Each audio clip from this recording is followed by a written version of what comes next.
हमारा पहला क्वेश्चन है, समतल द्वारा बने प्रतिबिंब की विशेषताएं कैसी होती है। तो हमारा क्वेश्चन का जवाब होगा, समतल दर्पण द्वारा बने प्रतिबिंब निम्नलिखित विशेषताएं होती है। दर्पण प्रतिबिंब दर्पण के पीछे बनता है। समतल दर्पण में जो भी प्रतिबिंब बनेगा बच्चों, वो कहाँ बनेगा? वो दर्पण के पीछे बनेगा। और दर्पण में जब हम प्रतिबिंब देखेंगे समतल दर्पण में, तो जितना बड़ा प्रतिबिंब बनेगा उतना ही बड़ा प्रतिबिंब बने जितना बड़ा वस्तु का आकार होगा। तीसरा पॉइंट है, प्रतिबिंब जो बनेगा एकदम सीधा बनेगा, वस्तु की अपेक्षा कैसा बनेगा? सीधा। नाक देखोगे तो नाक दिखेगा, आँख देखोगे तो आँख दिखेगा। लेकिन उसमें एक चीज गौर से देखोगे तो आप पिछले ही कक्षा में बतलाए थे कि प्रतिबिंब को देखने पर दाहिने हाथ बायां दिखेगा, बायां हाथ दाहिना की ओर दिखेगा। तो हम ये बतलाए थे। तो देखो, सभी विशेषताओं को हम ध्यान देते हैं। प्रतिबिंब दर्पण के पीछे बनता है। दर्पण में, समतल दर्पण में जो भी प्रतिबिंब बनेगा दर्पण के पीछे बनेगा। प्रतिबिंब के आकार वस्तु के आकार के बराबर होगा। जितना बड़ा वस्तु हम प्रतिबिंब के सामने ले जाएंगे उतना ही बड़ा हमको क्या दिखेगा? मिलेगा, प्रतिबिंब मिलेगा।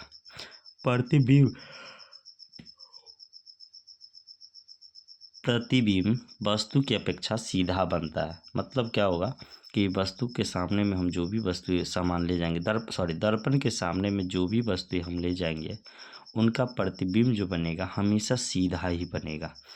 प्रतिबिंब पार्श्विक रूप से उल्टा बनेगा। पार्श्विक रूप से करने का मतलब हुआ कि वस्तु का दाहिना भाग प्रतिबिंब का बायां भाग होगा, प्रतिबिंब का बायां भाग वस्तु का दाहिना भाग होगा। जैसे कि हम अभी समतल दर्पण में अपनी आंखों हाथ अपने चेहरे को देखेंगे और हाथ उठाएंगे, बायां हाथ उठाएंगे तो जैसे लगेगा दायां उठा रहे हैं प्रतिबिंब में।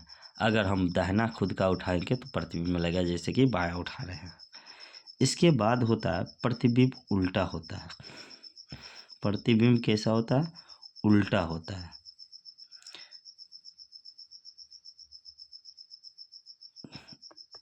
और प्रतिबिंब दर्पण से उतना ही पीछा बनता है जितना दर्पण के आगे रहता है। इसके बाद हम बात करने वाले हैं गोलीय दर्पण के बारे में। किसके बारे में? तो गोलीय दर्पण के बारे में। तो गोलीय दर्पण उस दर्पण को कहते हैं जिसकी परावर्तक सतह क्या होता है? खोखली, किसी खोखले गोले का एक भाग होता है।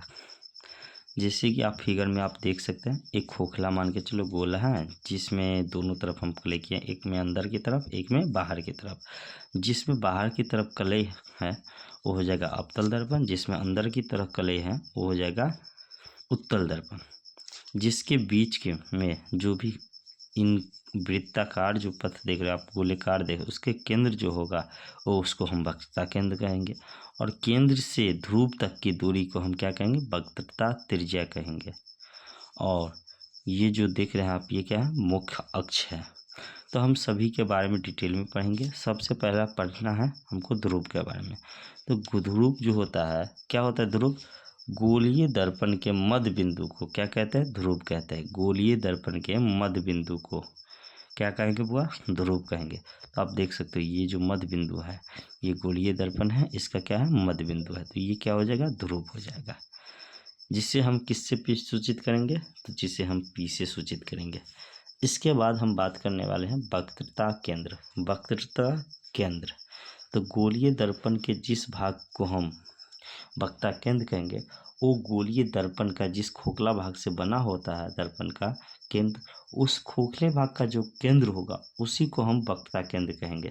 तो देखो लिखे हैं, गोलीय दर्पण जिस गोले का भाग होता है उस गोले के केंद्र को ही दर्पण का वक्रता केंद्र कहते हैं और वक्रता केंद्र को सी से सूचित करते हैं।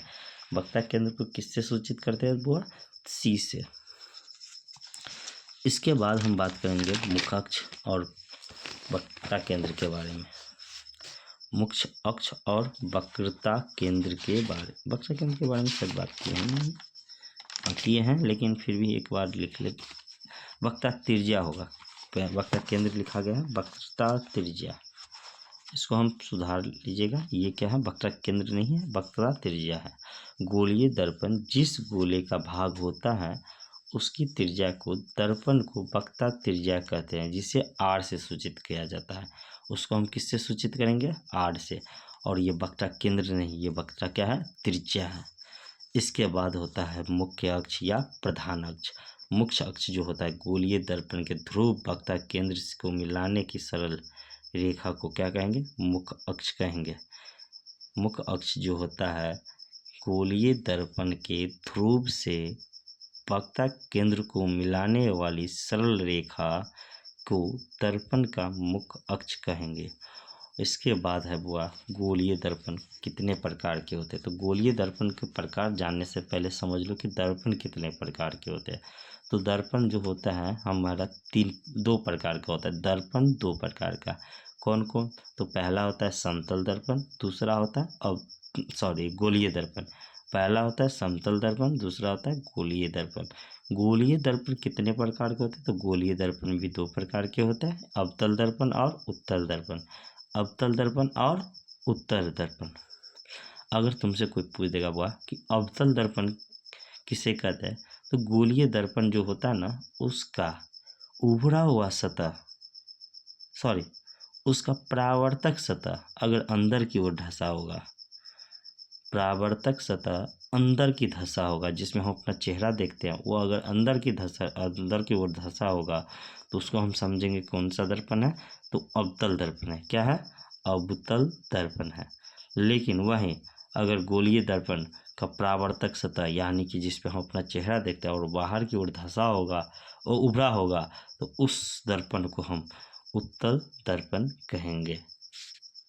तो लिखे हैं वह गोलीय दर्पण जिसका परावर्तक सतह अंदर की ओर धंसा हो अवतल दर्पण कहलाता है, और उत्तल दर्पण वह गोलीय दर्पण जिसका परावर्तक सतह बाहर की ओर उभरा हुआ हो उत्तल दर्पण कहलाता है।